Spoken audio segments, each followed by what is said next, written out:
अब बात होगी कि इस वक्त मार्केट की स्थिति क्या है। तो यूएस में डाउ और नेस्डेक में कमी, अमेरिका में एसएमपी 500 में कमी और इजराइल ईरान वॉर से क्रूड ऑयल के दामों में बढ़ोतरी। इजराइल ईरान वॉर से दुनिया में महंगाई बढ़ने की संभावना है और इसको लेकर हम कल ही बातचीत कर रहे थे कि इजराइल ईरान वॉर का सीधे तौर पर क्रूड ऑयल पर असर पड़ेगा और अभी क्रूड ऑयल के दामों में बढ़ोतरी जिस कारण से दुनिया में महंगाई बढ़ने की संभावना है, क्योंकि क्रूड ऑयल के बढ़ने से सीधे तौर पर लोगों की जिंदगी पर असर पड़ने वाला है, मार्केट पर असर पड़ने वाला है, महंगाई से दुनिया को जूझना पड़ेगा। और आकाश जी हमारे साथ में जुड़ गए हैं, अर्थशास्त्री। कल ही हम इस बारे में बात कर रहे थे आकाश जी कि क्रूड ऑयल के बढ़ते दामों से दुनिया में हाहाकार होगा और आपने जिक्र किया था इस बात का कि महंगाई की मार पूरी दुनिया को झेलनी पड़ेगी। जी हाँ, बिल्कुल। देखिए, आज की तारीख में क्रूड ऑयल के प्राइसेस आपने बिल्कुल सही कहा, बढ़ रहे हैं। ब्रेंट क्रूड $76 पर बैरल हो गया है और क्रूड ऑयल की मार पूरी दुनिया में इन्फ्लेशन को बढ़ा देगी और दुनिया जो ग्लोबल स्लोडाउन को फेस कर रही थी वो स्लोडाउन अब रिसेशन में बदल सकता है। मेरी ऑर्गेनाइजेशन आकाश इंदरडॉटन का मानना है। देखिए, फर्दर मेरी ऑर्गेनाइजेशन आकाश इंदरडॉटन का मानना है कि हिंदुस्तान की इकोनॉमी बहुत बढ़िया चल रही थी। जनवरी टू मार्च 2025 में 7.4% की जो जीडीपी ग्रोथ हमने दी, जबकि जापान जैसी इकोनॉमी ने जनवरी टू मार्च 2025 में जीडीपी ग्रोथ दी -0.। अब कंपैरिजन कीजिए जर्मनी से, अक्टूबर टू दिसंबर 2024 जर्मनी की जीडीपी ग्रोथ है -0.2%।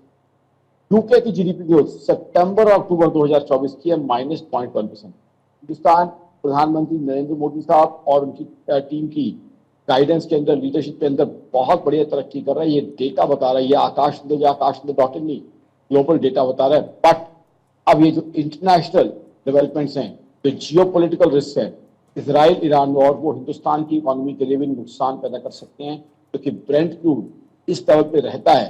वॉर अगर लंबी खींचती है, अगर अमेरिका की डायरेक्ट एंट्री इसमें होती है, वॉर एक्सटेंड होती है, तो जाहिर सी बात है हमारे यहाँ पेट्रोल और डीजल मार्केटिंग है, डीजल प्राइस बढ़ने की संभावना है। डीजल बढ़ेगा तो दूध, सब्जियां, जितना भी खाने पीने का सामान है डीजल पर ट्रैवल करती है। पेट्रोल हम सबके ट्रैवल के लिए बड़ा इंपॉर्टेंट है, तो इससे इन्फ्लेशन बढ़ेगी। Inflation is something which directly leads to GDP growth and GDP growth if it gets reduced then deficit increases and if deficit increases government may have to levy more taxes. तो ये हालात जो है हिंदुस्तान में अब develop हो सकते हैं। हिंदुस्तान की सरकार बहुत अच्छा काम कर सकती है, बट ग्लोबल हालात का क्या करें, क्योंकि जियोपॉलिटिकल रिस्क पहले भी थे। रशिया यूक्रेन वॉर चल रही थी, इजराइल का इशू था, चाइना ताइवान का रिस्क था। अब ये जो नई डेवलपमेंट हो गई है, इजराइल ईरान इशू, और ये इंटेंस होता जा रहा है। ये हर घंटे इंटेंस होता जा रहा है। जिस तरीके से यूएस प्रेसिडेंट ने, जिस तरीके से वो समिट छोड़ के आए, जिस तरीके से यूएस की तरफ से आवाजें आ रही हैं, वो कहीं ना कहीं ये क्लियरली इशारा कर रही है कि ये युद्ध कहीं ज्यादा आगे बढ़ सकता है और आगे बढ़ता है तो ग्लोबल इकोनॉमी को नुकसान पहुंचा सकता है। क्योंकि minded global economy already slow down का शिकार है, तो स्लो डाउन जो है अगली स्टेज नेगेटिव साइड में जाए तो रिसेशन होती है। साथ ही साथ यूएस में आज रेट कट का भी बहुत बड़ा इंपॉर्टेंट इशू है कि रेट कट होता है कि नहीं होता है, वो भी यूएस की इकोनॉमी के लिए बड़ा इंपॉर्टेंट रहेगा। तो आई थिंक अभी जो है वेट एंड वॉच की स्थिति है।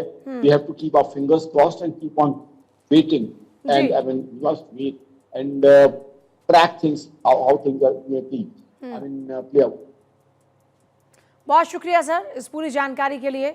तो आने वाले दिनों में बड़ी चुनौती साबित हो सकता है। इस वक्त इजराइल ईरान वॉर, ग्लोबली इसका बहुत ज़्यादा असर मार्केट पर देखने को मिलेगा और ऐसे में इन्फ्लेशन का शिकार पूरा वर्ल्ड जो है वो हो सकता है।